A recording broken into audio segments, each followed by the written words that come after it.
don't try and do it all. If I could go back and do year one over, I definitely would have put blinders on a lot sooner. I would have stuck to one thing. I would have seen it through. I would have stopped trying to like pull the spaghetti off the wall or rearrange it. There was that sense of FOMO. Like, oh no, they're supposed to be an expert. I need to do it this way. I need to do it this way, all simultaneously. Pick a narrow path, keep it narrow.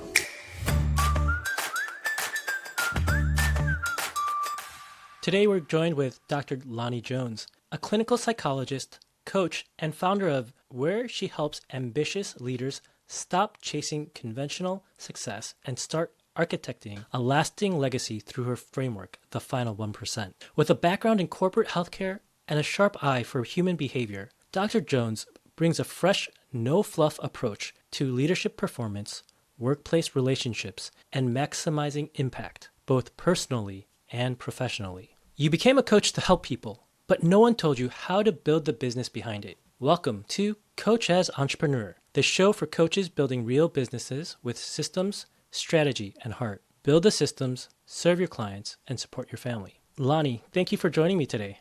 I'm really excited to be here. Thank you for having me. I'm looking forward to this conversation as well. So, Lani, what I've started asking coaches is, what did you think you were going to do when you were 5 years old?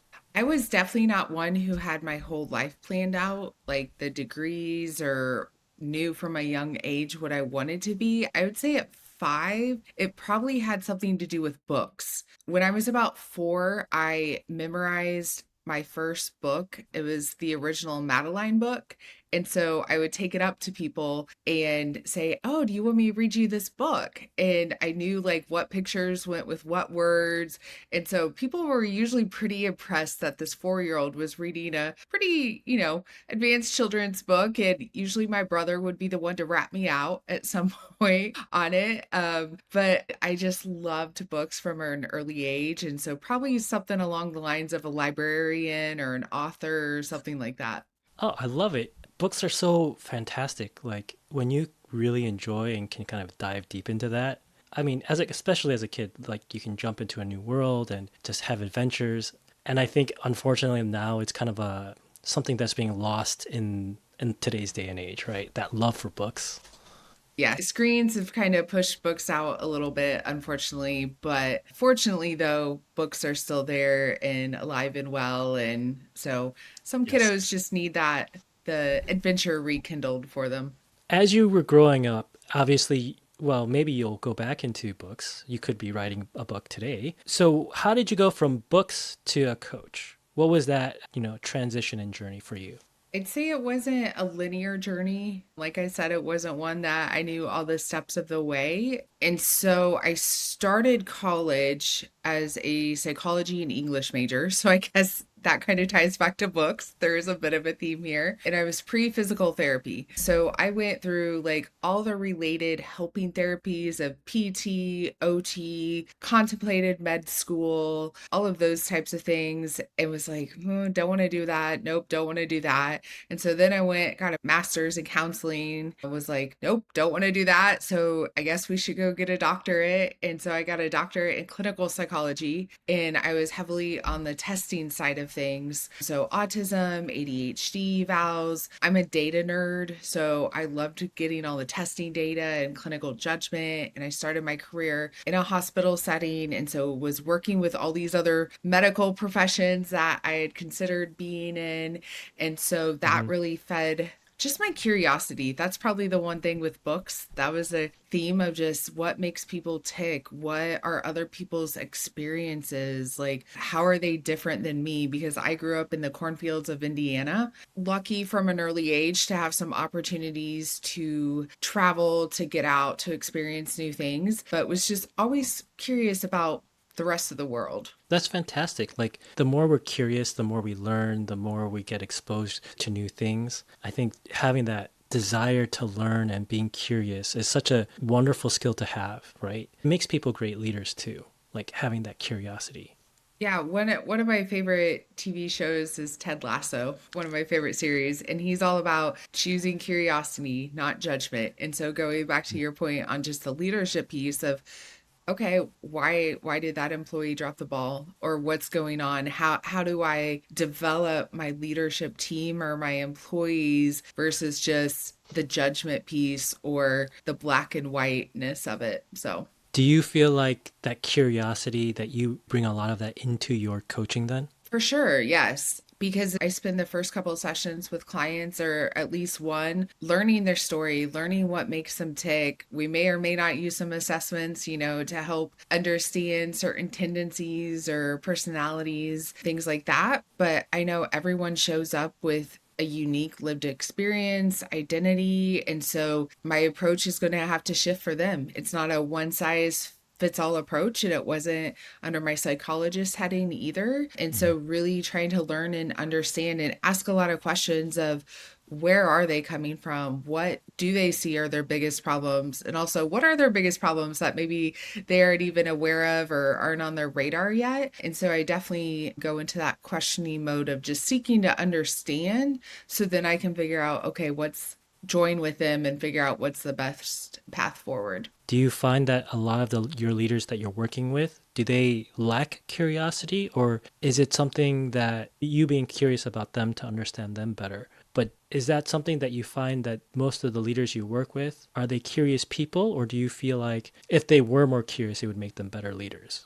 I would say, probably generally speaking, if they were more curious, they'd be better leaders. And some have curiosity in specific areas, like someone who is more like operations or systems inclined, who's all about what's the nitty gritty, the details, the next steps. They can get super curious about, okay, why did this break down? Why isn't this a good task flow? Things like that. But looking more when we're talking like team development and getting the best out of their employees and things like that. If they haven't been around mentors or bosses who kind of come at it with that approach, I'd Mm. say there's sometimes not that realization there of, oh, this could actually help me and this can ultimately impact the bottom line as well.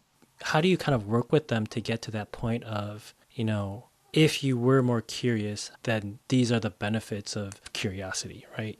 And so it's almost like a scientist of, we put out a hypothesis, like, why is this culture, this team, this employee, whoever it is, working or not working? And Mhm. if we did X, Y, or Z, what would be the outcome? Or if we did see an improvement in productivity, in just empowering people to have more agency over their jobs, would that decrease, the CEO's workload? Would things run more efficiently because maybe the owner has become a bottleneck for the system? And so we use some of those basic scientific principles of just figuring out, okay, if we implement a study here, what might be Yeah. the outcome on that?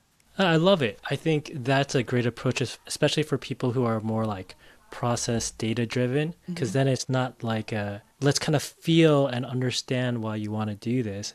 We're gonna be very scientific about this. I love that approach. When you first got into coaching, right? Because clinical psychology and coaching are similar but different, right? There's overlapping areas of interest, but they're ultimately different. Two questions. One is, how do you differentiate those two things? When do you switch your hats, right? And then, actually, let's just start there. So, how do you differentiate clinical psychology and coaching? So, kind of backing up a little bit, how I got to coaching, then I don't think I fully answered that question for you. Actually, So, yeah, that's true. it came out of COVID time, and I know COVID changed a lot for a lot of people. And since children were at home, everyone was under stay-at-home mandates, children weren't at school, like the need for assessments and evaluations was not there, but the need for therapy had totally gone through the roof. And so I ended up doing way more therapy than I ever wanted to. But out of that, just by happenstance, I started working with these entrepreneurs, these executives who were trying to lead teams through a global pandemic.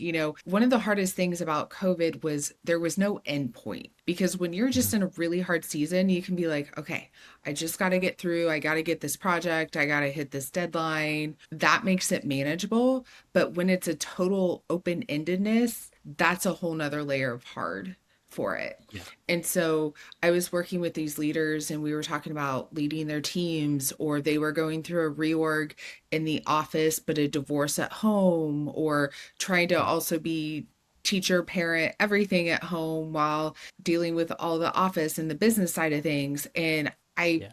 really came to love working with this population because it let me merge all my psychology skills with the business side of things, of Mm. understanding those demands and starting my career in corporate healthcare, knowing there's a ladder to climb and there's KPIs and all your metrics and the financial aspects of that. And so Mhm. that's how I got over into the coaching side, because sometimes I'd be like, are we doing therapy or are we actually doing coaching here? Because there is some Mhm. gray area on that.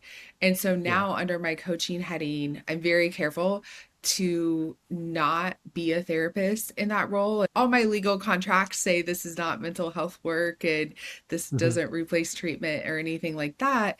And sometimes I do have to refer out clients first and say, okay, actually, I think this is more of a therapy related question. And so let's go get some work in that area, come back to me type of Mhm. thing. And so I am very clear that it's not treatment of any sort, but being a psychologist helps me bring all of that people knowledge into the space.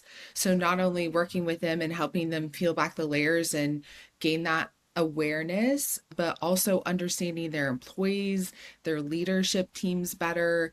And we can talk both, KPIs in one sentence and then your marriage in the next, because it's a very holistic approach I bring to the table of we can't just compartmentalize things. Like how you're Yeah. functioning in the workplace, your satisfaction, are you happy, impacts how you show up at home and vice versa. Right. Because you can't just coach a person when they're at work because they have baggage. They can't just compartmentalize or divorce themselves from what's going on at home could be good or bad, but they bring that into the office.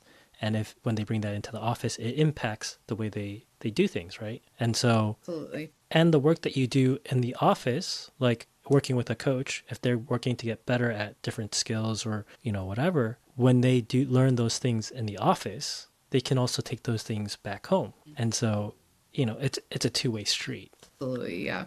So, thank you for, relaying your history and how you got into coaching. So here's the question that came up into my mind as you're talking about this is, do you feel like your clinical psychology background gives you an edge as a coach versus other people who don't have that background? Absolutely, because it's all about people, and really business is all about people, regardless of what niche or industry you're in. Like, if you have employees, those are people. How are your people Mhm. performing for you? You are a person, so how are you showing up as CEO or in the C suite, as a director, whatever level you are? And so, as a psychologist, just brings that further understanding of what makes people tick, of do I need to get the best out of my employees? Or as you were saying with the two-way street, like how is that person, how is my client understanding, what's happening in the home is impacting them in the workplace and vice versa and such. And so I have done some work with some corporations that have brought me in with their leadership teams, and sometimes they have diagnoses that have been reported to HR, and so they have accommodations, like maybe it's anxiety or ADHD. Others don't report. I worked with one exec who had autism and hadn't reported. Obviously, she was in the C suite, and so she was very bright, intelligent, had just a lot of amazing skills.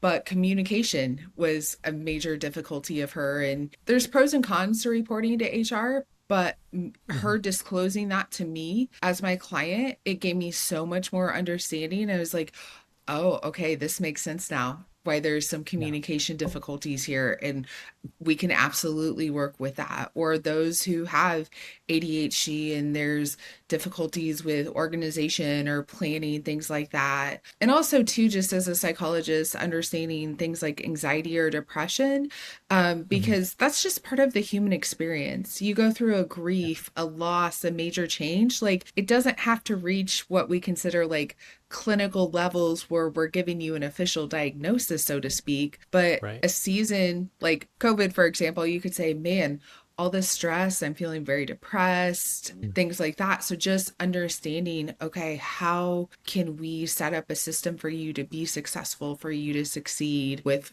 whatever you're calling your season you're in? Yeah, that's so important and so helpful. Obviously, any experience that you can bring to your coaching, the more information, the more skills, the more experience you have, the better you can deliver that service, right? So I definitely see the benefits of having that background. So, like when you first started coaching, what was your first experience? Because, I mean, switching gears from clinical psychology again into coaching, what was that experience like for you? Was it easy transition, or did you find yourself like catching yourself like, that's too psychology, I gotta switch back into more coaching? How was that for you? I think internally, we'll say just when I was doing the work face to face, that wasn't too difficult to stay in that coach mode just Mhm. because I hadn't, outside the COVID era, I hadn't done a lot of the therapy. Therapist was not my primary identity. I was a testing psychologist on the data side of things, the Mhm. diagnosing. And so keeping those boundaries or being more in that proactive coach phase felt like a natural fit. One of the other pieces of that transition was just under the coach umbrella. I had way more flexibility in how I showed up for my clients in a way that felt way more relational to me because Mhm. under therapy, it was like, okay, I already saw you for your 45-minute session. Insurance says I'll see you next week, but your life just blew up. Whereas with my clients, it's like, okay, we were working through a certain problem, we had a game plan, didn't go well. Hey, no problem. Let's hop on a quick call. Let's problem solve right now in the moment, and then we'll jump on another call next week, or, things like that. So it gave me a lot more flexibility of really coming alongside people, being more kind of proactive, hands on when we were problem solving in the data mode Yeah. and such. But externally, one of the things I was continually reminded of is how slow our identity is to shape for others. And so, even probably just over a year into this, like I was still getting referrals from other professionals for like autism evals for 4 year olds. And these are people who, face to face, I had said, hey, here's what I'm doing now, not doing any more evaluations. My physical practice location has been closed now for nearly a year and a half. But those around me, yeah, I wasn't just the go to for the 4 year old with autism anymore. And so was reminded how slow that is to shift for others. So for you, how did you help people to recognize or remember that you're no longer Dr. Lani Jones, the clinical psychologist, but Dr. Lani Jones, executive coach? How do you help people to remember that now? Well, if we look at a lot of that research to even have a touch point, a trust, a development of a relationship, 7 to 8 times is about the average, depending on what area we're looking at. And so, really, that was just a reps game of just Mhm. continually, consistently putting out, reminding, saying, hey, thanks for the referral. Really appreciate it. Here's what I'm doing now. Here's my new heading. Here's my new label, all of that type of thing. Your business as a clinical psychologist, were you doing that as a like a solo? Like you had your own practice, or were you doing that part of a group or organization? So once I left the hospital, I was working as an independent contractor for a couple years with different clinics, doing evaluations for them, and then decided it was time to set up my own practice. So I had my own private practice. So then, because most of the coaches who kind of come into the coaching space, they're generally coming from corporate backgrounds or they've been working for other organizations. And so when they jump into coaching, they're usually jumping in as a solopreneur, right? A solo coach. And so they have to learn all of those things. But you kind of had an advantage because you had already been doing that, right? Yeah, I had the basic business model set up. I didn't have to, worry about establishing S corps or tax codes or things like that. I already had my admin who Mhm. transitioned with me, and so had already, yeah, done some of the basic foundational work. So So that part of the transition wouldn't have been a challenge. What were there any challenges that came up as you were going besides the whole identity thing where people kind of didn't really recognize that you were shifting? What other challenges did like came up for you in the beginning?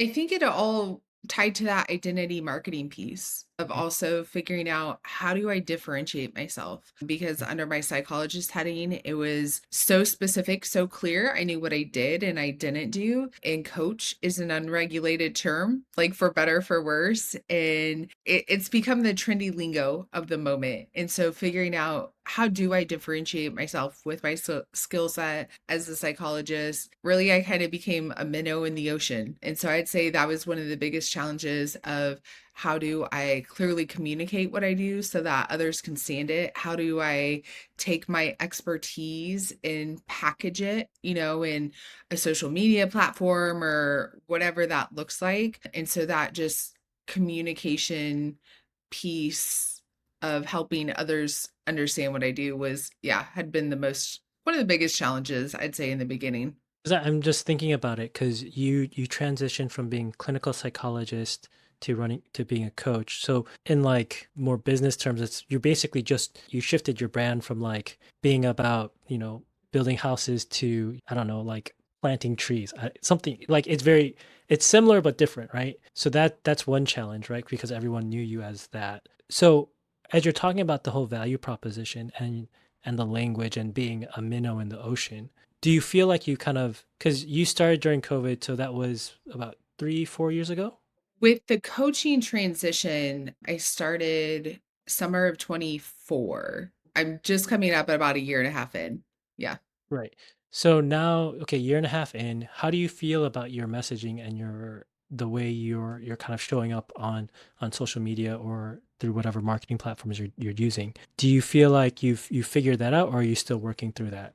Still working through that. I'd say after year one, kind of reassessing where I was, what I was involved with, different avenues I had. One of my main priorities was to get rid of some of the distractions because there's a lot of noise out there and everyone has an opinion on how you should do something. What this wording's amazing, it's credible, it's perfect. Oh, this wording is absolutely terrible. No one's going to relate to that. Like, you shouldn't use it. And so I was looking to all these people who were supposed to be the experts, and it kind of comes down to everyone's got an opinion in their 2 cents. And so I was trying to do Right. everything and it felt like I was throwing spaghetti at the wall.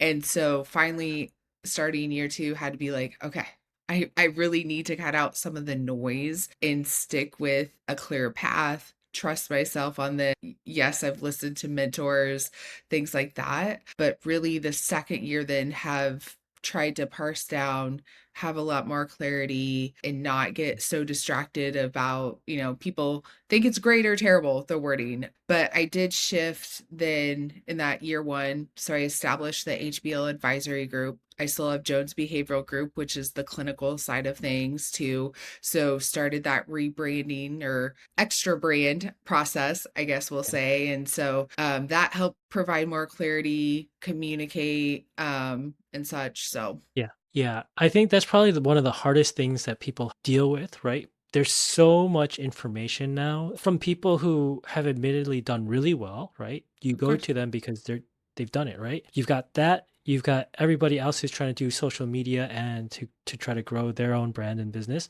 and they're also successful in their ways, right? And then you also have AI and all this other stuff that's coming out, right? Getting the information or learning, right? Difficulty is trying to find your voice and understanding like and finding clarity in the language. And it's interesting.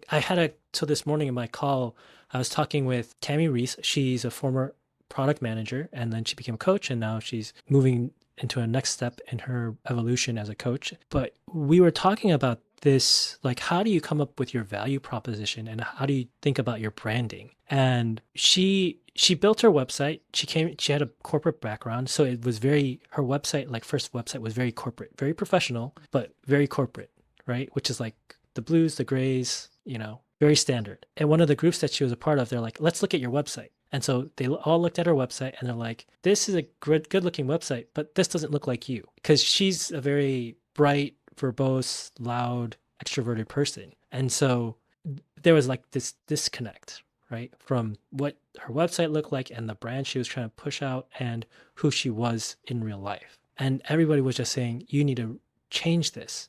You need to make this you. why I bring this up is because like finding your voice and like it really isn't about like is it this word or that word? It's finding the words that fit you like that you're comfortable with because everyone's got an opinion. But it doesn't like when it comes to like the work that you're doing with coaching and looking when you're coming to clients, you want to find people who are going to resonate with the words that you're speaking or writing and communicating with them because even the language that you use, certain people will resonate and certain people won't.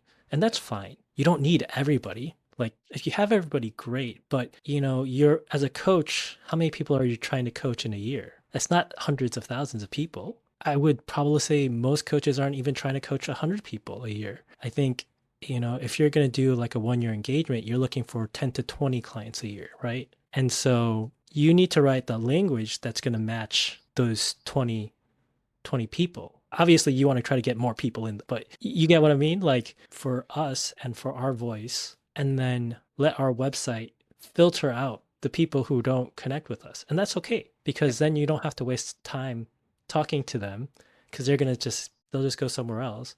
But the people who book with you to have a call, they're going to have a call because something about the way you presented yourself, the way you wrote your landing page copy connected with them so that they would want to have a call with you, right? And so I think that's what's important is like looking and understanding what is everybody doing, what are the principles, understand the principles, and then find your voice. Absolutely, yeah. Hopefully that's helpful. I'm also like, for me and the clients I work with as well, like finding that voice is hard. Like finding your value proposition is hard. And like, it's okay to go through the iterations and to try, you know, one version of your website and then A/B test that with another version of your website. Like, be scientific with it, right? Be curious. See what people relate with, what feels like you, but maybe you want to try different words, and that's okay, right?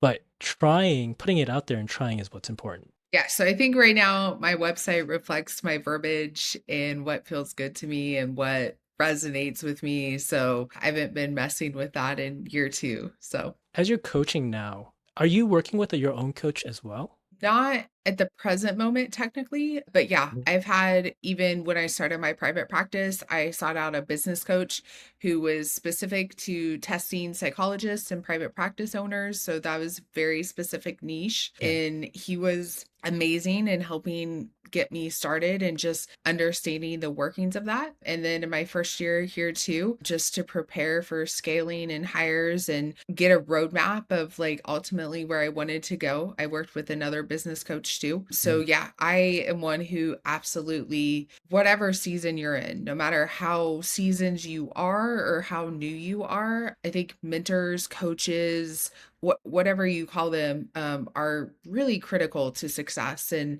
not going at it alone and learning from others and seeking out wisdom and expertise. And I'm definitely at the place of, wow, if I can hire someone who has the expertise I need, I'd rather just do that than try and, take my time and figure it out on my own because I know my expertise, I know my lane. And so Yeah. things like sales, marketing, web pages, not my skill set, not my cup of tea. And so I encourage anyone like find your person, find a group, whatever that looks like. Mhm. It's obviously not a cookie cutter approach, but we all need those people to help lead us and guide us. It's interesting because the more coaches I talk to, the more, because I never really thought about it either, but I realized as I've been having these conversations is that a lot of coaches have their own coaches because you can't coach yourself, right? As good as you are, you can't hold the mirror up to your own face and be like, okay, hi, I've got this problem. Let me fix myself. It doesn't really work that way. Do you find that the work you're doing now as a coach, do you think that's more rewarding than what you were doing previously?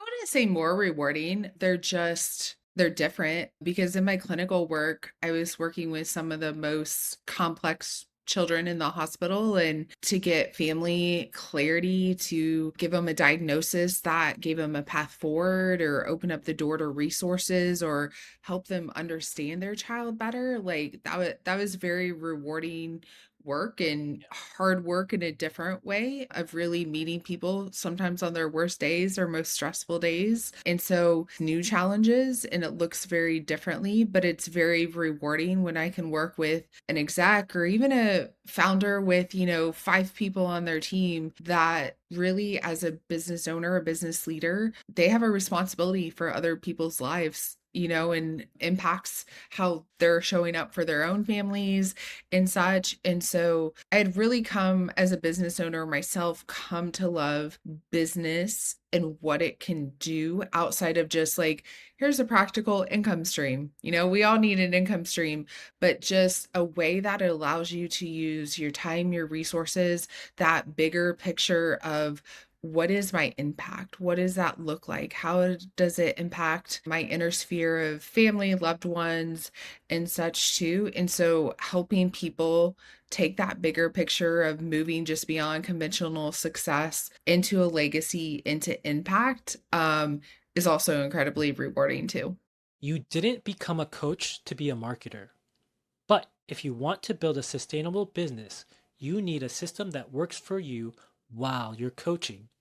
Coach Ops is designed to help you go from unpredictable referrals to a reliable marketing system without it feeling pushy or salesy.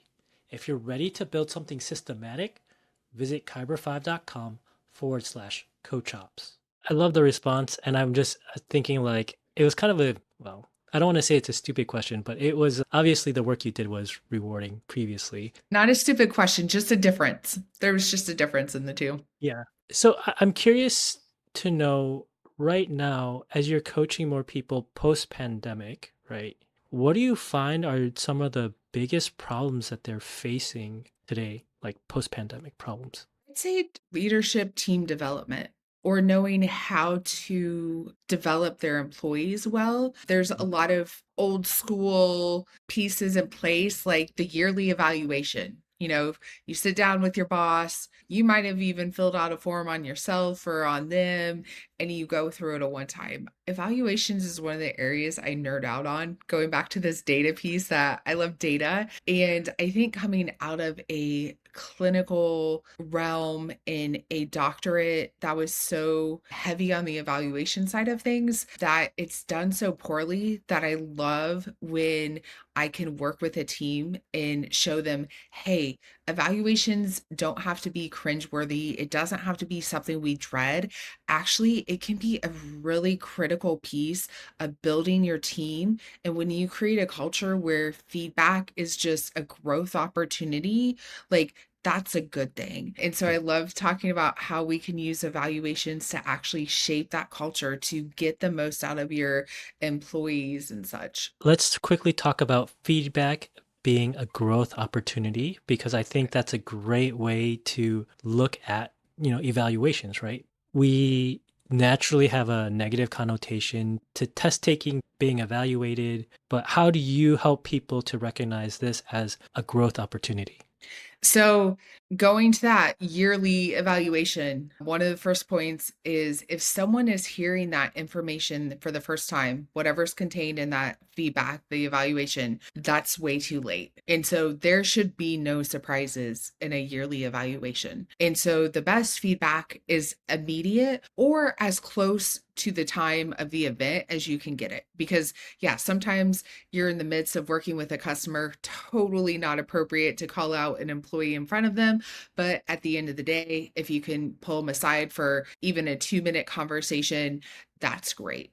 And so looking at it as, okay, I'm not getting fired because I made a mistake, because that, depending on the culture that's been created, that can be the fear of, oh my gosh, any feedback, it's going to be negative. I'm at the risk of getting fired. I've totally failed. Whereas if we create a space of actually, I want you to fail. Because if you aren't failing, like you aren't really growing. And so I want you to take on more autonomy. I really work with initially the leaders of, okay, what's the tone you think you're creating? What's the tone you did create? And now what are your expectations? Because then that trickles down to how they're interacting with their employees, with their team and such. And so to all levels, peer to peer, upper, lower, up and down the ladder, we look at, okay, how can we give more immediate feedback? And what are some consistent like rules of engagement? What are the standards, the values we have? And so when someone's not meeting them, they can get called out in an appropriate Yeah. way, of course. But the question I wanted to follow up with is as you help people to recognize the benefits of doing feedback earlier, right? What are the changes? What's the before and after picture? Usually there's a culture that promotes growth, it promotes creativity, it promotes autonomy where needed. We get rid of bottlenecks because if a culture is has been created where I am living in fear of I make a mistake, my job's in jeopardy, like I'm running everything through my boss. There's bottlenecks because of that. People don't have the agency, the freedom to actually go do their jobs and do it well and fail along the way. And so oftentimes it's more efficiency, especially from the bosses, that they aren't getting tied down, having all their reports checking in with them all the time. So they're more freed up to do their work. It can also spawn more creativity because people are in a fear state. And this fear state, like it can be very minimal. It can be one of those unwritten rules that people are operating from and really aren't aware of, that it's actually stifling creativity or even problem solving. And so some people might hear creativity and just think, oh, that's an artsy word or something. But even whatever industry you're in or niche or manufacturing, like you need creativity to solve problems. And so you want to promote that thinking of, okay, someone comes to you and they're thinking outside of the box because they aren't in fear of, oh, I have to be within these tiny guardrails or my job's in jeopardy. And so, yeah, creativity, efficiency, overall more positive atmosphere. So I'm hearing a lot of pluses to that. I mean, and it makes sense being able to do that feedback loop earlier because now you give them time to iterate on themselves to adjust what they're doing the way that they're showing up in the workplace instead of just at the end of the year and it's already too late. Like that would have been great if you told me I just kept doing the same thing over and over again, right? That doesn't help anybody. It's funny to me because it seems so obvious, but then I think people get stuck in the patterns without realizing why do we continue living in these cycles, right? And instead of breaking the cycle, and because it's not that difficult of a change to make, but sometimes we're not curious, we don't think to question why do we do it this way. So for you, when you're coaching, do you use any specific practices or methodologies, or do you kind of just lean back into your psychology background? So obviously I bring a lot of the psych to it of understanding people. Right now I have two avenues. One is the more traditional, the one-to-one coaching, and then the second avenue is actually working with the businesses, leadership teams, doing workshops, trainings, things like that. And so depending on their presenting concern, if this is like a one-to-one, I do have my final 1% framework, and that is really about those individuals who are coming and they're generally mid-career professionals. At least they've had some level of success and they're kind of asking what's next. They're like, I have financial options, I have job options, I could do this, I could not do this. And they had got to the point and they're just like, is this it? And so I really found that was a key theme out of the entrepreneurs and execs I was working with of how do they do that final 1%? How do they go to that next level and start talking legacy and impact? And so that's one of the avenues I have. But then sometimes they come and they're like, I need to develop my leadership. And so, yeah, I have different frameworks that I've developed out of my work from the coaching of helping them get very clear, very concrete. We'll lead them step by step, have plug and play systems to Mhm. help them work through whatever the presenting issue is. Your final 1%, because it sounds very interesting. What's the 30-second elevator pitch for taking somebody through that process? So, in order to transform your success into lasting legacy and to be an architect of that legacy, you have to have clarity on where you're going and why you're going there. And so, we get really clear on your values, what's driving you, your mission, what's important to you, and also on your vision, where are you ultimately going?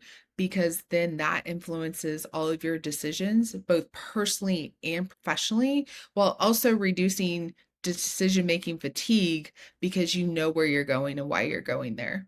I was smiling because I was just thinking, have you gone through this for yourself? In terms of like having my mission and my vision and things like that. Yeah, that clarity. Yeah. Yes. So this is where I did a 2-day focus lab with a mentor and coach. And so I have Mm. a very clear 2035 vision. For me, it just made sense to do a decade out because some people are like, whoa, that feels a little too intimidating.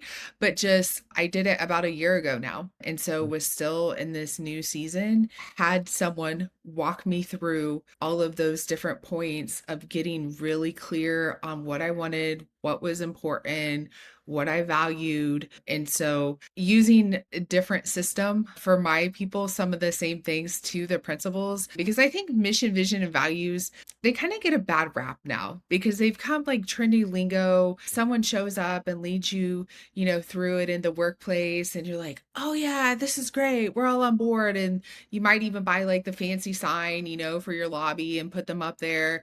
But then 3 months later, everyone's forgotten about them. You aren't actually operating from them, but it's just a point of clarity that gets you laser focused on what you're doing and why you're building, where you're going. And so that's just one of the tools we use for that. Why do you think people like you put up the sign and then people forget about it, right? Why do you think that happens?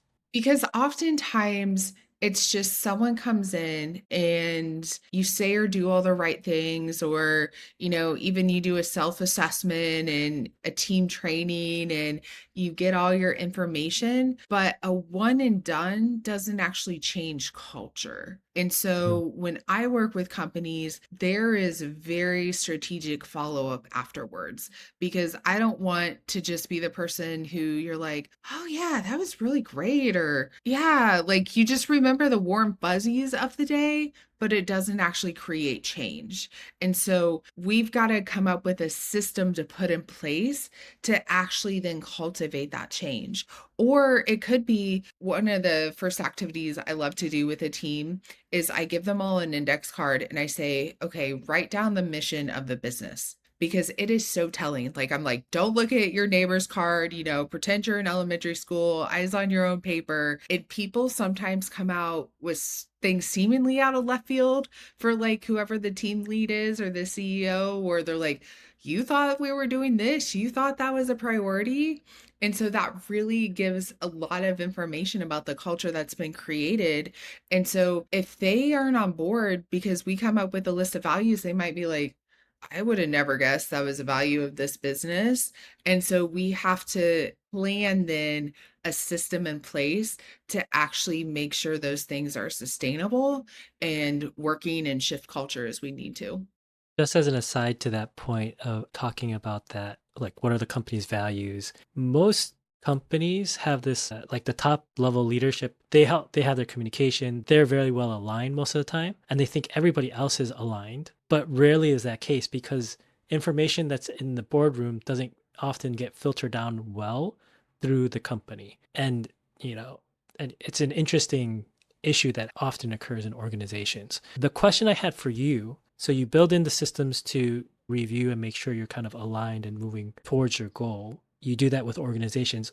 How do you do that with yourself? So I have like my mission statement readily available. I'd say probably weekly. I'm reviewing it. Quarterly, I'm always doing a deep dive because it's so easy in your day to day of you're in the grind, you're hitting certain data points or whatnot, and all of a sudden you just start veering. The old adage of the ship that you change just one point and you end up in a totally different place. And so making sure, yes, for myself and for my clients, like we've got those guardrails, we've got those checkpoints, because if we start drifting off, okay, we want to bring ourselves back to the point. And so definitely having those check-ins. And I'm a totally visual person. Like I need all the sticky notes and the colors and the Sharpies and things like that too. And so I have my systems in place then, kind of my guardrails I've put on to keep me on the path. Do you just put that in your calendar so you don't have to even think about it, like block out that time? Or do you just say, okay, once a week I'm going to do this, or every quarter I'm going to do this? So some is on my electronic calendar because everything is there, but I am also very old school paper and pencil when it kind of comes to like a daily agenda, so to speak. Like I Mhm. have a structure of how I start my day in the morning, what I write out, what my plan is things for that. And so some of it's contained in that, and some of it's on the digital calendar. Yeah, I was curious because especially for like solos, it's very easy to get caught up in the service delivery or the I just need to make the business work. Like I find it for myself too, unless I put it in my calendar, like intentionally set that time apart, that I just won't happen, right? Or even if it is in the calendar, and again, if you get really busy, you can reschedule it, obviously, but stuff always happens. But it's easier to forget to do it when it's not scheduled in your calendar. So talking about your business as a coach, we kind of talked about it a little bit, being a minnow in the ocean versus your clinical work. What are the other challenges that have kind of come up in your business as a coach now? I think beyond just communicating what I do and how to do it is also understanding the expanse of what I can do too, because it's holding that tension when you get your elevator pitch or your marketing or whatnot of saying, okay, I do this one problem. And then you get the fear of, oh, if I tell them I only solve this one problem and I can actually help them with another, holding that tension of, yes, you aren't for everyone and you can't do everything, but yet how do you communicate the scope of what you can do? How do you manage the tension of that, right? Being focused on your service delivery, but also, offering them the side menu, right? So, with all of my clients I start with, I offer all of them a complimentary advising session. That's just my touch point with them because one, I want to make sure I'm a good fit for you, because it's Mhm. not just a skill level. Like, if we're working one to one long term, I want to make sure that we're a good personality fit, that we're aligned on where we're going. And so, I give that to everyone just to spend time with them to better understand them, to so they can ask any questions of me, because if I'm not the best fit for you, then I want to, yeah, at least give you the next steps of, hey, I'm not the best coach, but I have someone who has more expertise than me in this area, so let me hand you off, Yeah. or here's a resource for that. And so, yeah, I don't want to take someone on just because they're willing to work with me. I really want to make sure that I am the best person for that. And so, in that conversation, then we can really start peeling back the layers and figuring out, is this where you need to be? Is this what your team actually needs? That sort Mhm. of thing. Yeah, and I love that because, right, you again, this is really about working with the right people who match with you, not just working with everybody. And often, working with the wrong person can be even just more draining and more difficult long term, right? For you, how do you get the right people to find you? Thus far, it's been word of mouth. And so I have just decided I'm not going to play the algorithm games on social media. And so I'm Yep. on LinkedIn and Instagram. Those are my two areas. People can connect with me on there, but just through introductions, other professionals saying, hey, you really need to meet Lani. I think she Mhm. could help you out. And so that's been my biggest referral base at the moment. So obviously, like getting referrals coming in is great, but a lot of coaches they talk to me about that, and it's like the feast or famine. It comes in waves, Yeah. and there's a little bit of anxiety with that, right? So, do you find that your network is big enough, like the referral engine is working well, so that you don't have that problem, or is that something that you think about? Like, is it kind of in the back of your head? So definitely being so early on, I felt like that first year was just rebuilding almost out a new network. And networking takes Right. time and relationships. And so I see it as I'm still very much in those early stages of doing that. For me, I also have done a lot of speaking under my psych hat and was in a really good spot where people were just seeking me out and I didn't have to seek them out. And so now transitioning, that's one of my main goals for 26 because I enjoy speaking.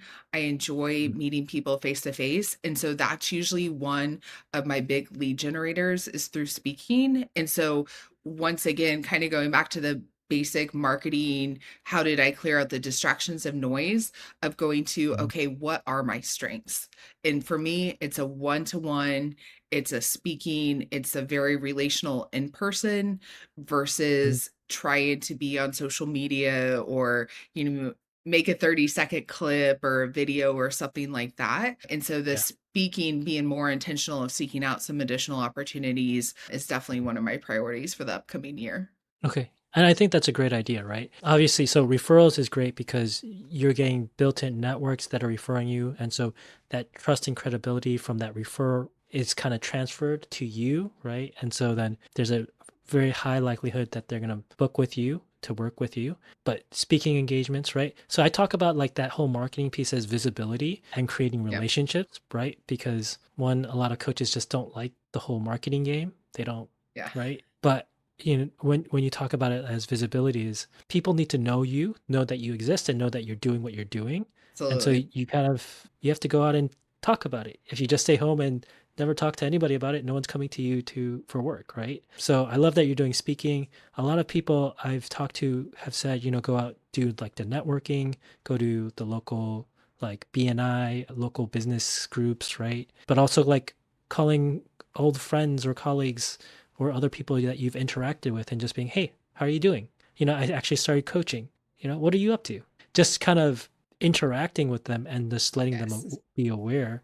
Because then they're like, oh, that's interesting. And then maybe it's 6 months or a year or, maybe the next week, they're like, actually, I think this person could really use your help, right? But, the more visibility you create, the more opportunities you also give yourself.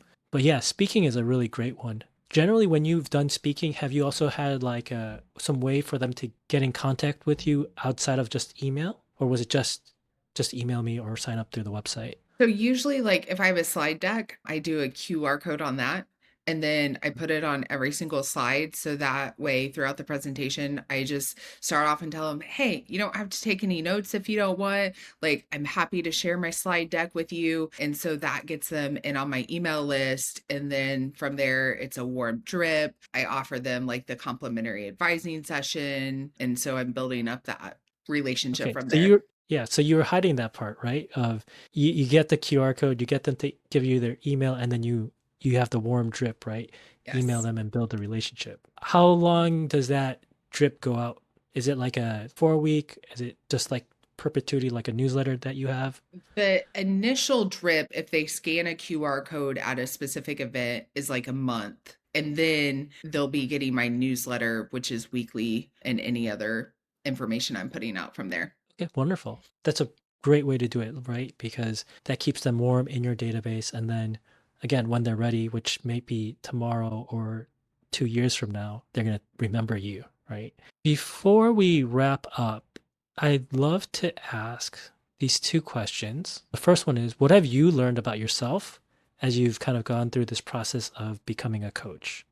I think coaching is kind of like, or being an entrepreneur, we'll go with entrepreneur too, is just it shows your strengths, your weaknesses, it shows your triggers, your ingrained belief systems. And so if you look at a lot of entrepreneurs who have accomplished a lot, yeah, they're like, this is actually a self discovery journey. This is a personal development journey. This isn't really about the business. And so I think that's very true because you can't hide from those weaknesses or they become so glaring or also ingrained beliefs like, oh, my definition of success is I have to do it on my own or I can't ask for help. Because oftentimes, especially as a coach, it feels like a solo journey because Mhm. especially if you're working from home now too, if you're like virtual, if you don't have your team on the ground with you each day, but challenges you of, okay, how are you building your relationships? How are you building your network? Are you asking for help when you need to ask for help? And so, yes, it challenges a lot of those beliefs of what does success look like too? And is that solely based on a number or is that based on a team size impact? How are you measuring that? And the last question I wanted to ask is, what's one piece of advice that you'd give someone who's just beginning their coaching journey? I would say don't try and do it all. Like, limit the noise, limit the distractions. Like, pick one or two trusted people or a very small ecosystem of find a mentor, find a coach, what you're consuming via like books, podcasts, social media, whatever that is. But don't try and do it all. If I could go back and do year one over, I definitely would have put blinders on a lot sooner. I would have Mm. stuck to one thing. I would have seen it through. I would have stopped trying to like pull the spaghetti off the wall or rearrange it, so to speak. There was that sense of FOMO. Like, oh no, they're supposed to be an expert. I need to do it this way. I need to do it this way, all simultaneously. Pick a narrow path, keep it narrow. Yeah, I love that. I think that's so important because when you don't, you get confused, you get like disoriented, and then you try 20 different things and none of them really work out because you never spent enough time to really go deep, develop the skill, or really invest the time in a system process, right? Yeah, that's fantastic advice. Lani, thank you so much for joining me today. This has been a great conversation. I've really enjoyed speaking with you, getting to know you, and learning more about you. Where can people find you if they want to connect with you? I'm on LinkedIn, or they can head to my website, drlanijones.com. And on there on the homepage is the first steps. If they're like, okay, I want to go down this path and how do I transform my success into legacy? What are the next steps? I have a lot of the plug and plays in there and they can get started. Wonderful. Lani, thank you so much for joining me today, and I hope you have a wonderful day. And everyone else, we'll see you Thank next you. time. Thank you. Want to stop guessing and start building a marketing system that actually fills your calendar? Head to kyber5.com/coachops and let's get systematic. That's it for today's episode. I hope you grabbed something useful you can actually apply in your business. If you did, leave a comment or share it with a friend. And hit subscribe if you haven't already. I'll catch you next week.